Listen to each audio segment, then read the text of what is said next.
The evolution of the BlackBerry, from 957 to Z10Q. The first BlackBerry phone was in 2000, and is called RIM 957 Wireless Handheld. The initial BlackBerry wasn't even called that, and it was a large-screen handheld with no phone capability. For many individuals, it was a revelation. For the first time, they could check their email on the move, knowing that it would come on their handheld at the same time as it would have appeared on their desktop. The RIM 957 couldn't handle email attachments and didn't come with a built-in web browser, but that was enough back then. Please like the video if you are a BlackBerry phone lover, and if you haven't subscribed already, then hit subscribe button now so you don't miss a thing in the future.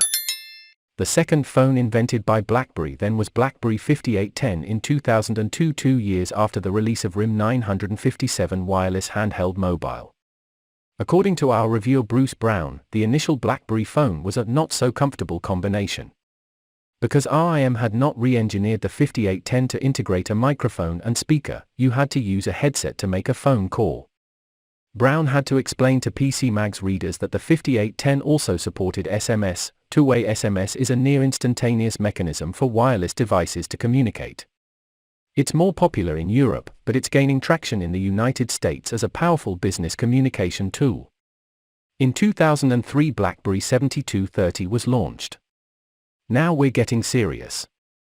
The BlackBerry 7230 was the first smartphone with a color display, built-in microphone and speaker, and a complete web browser, launching RIM into the smartphone era.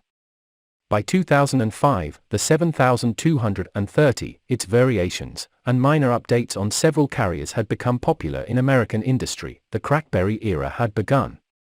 While in 2004 BlackBerry launched BlackBerry 7100T. Blackberries were excellent for typing, but they were somewhat large.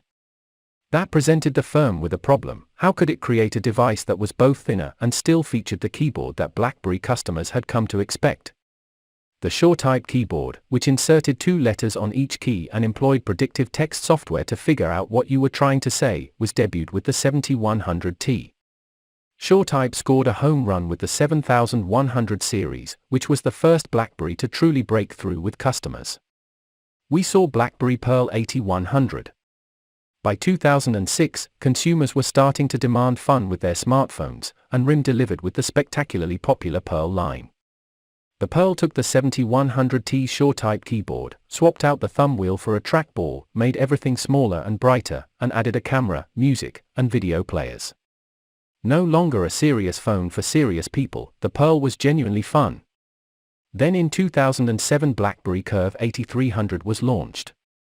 The Curve is my pick for the best hardware smartphone keyboard ever. In all of history. The combination of key size, shape, and separation made for a QWERTY keyboard that was absolutely joyous to type on, whether it be with 1 or 2 hands. Many people agreed, and the colorful Curve went on to become one of the most popular smartphone lines in history. In 2008 Bold 9000 was launched. Carrying the BlackBerry Bold was a sign that you had arrived for C-level executives in 2008. From the leatherette back to the front, everything about this gadget was made to seem opulent.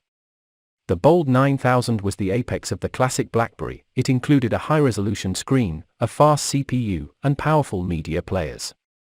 However, it revealed the flaws that would ultimately stifle RIM, a sluggish web browser and a limited software choices. You can wait for part 2 of this countdown. Thanks for watching, and don't forget to like, subscribe and comment the country you are watching from. See you in my next video.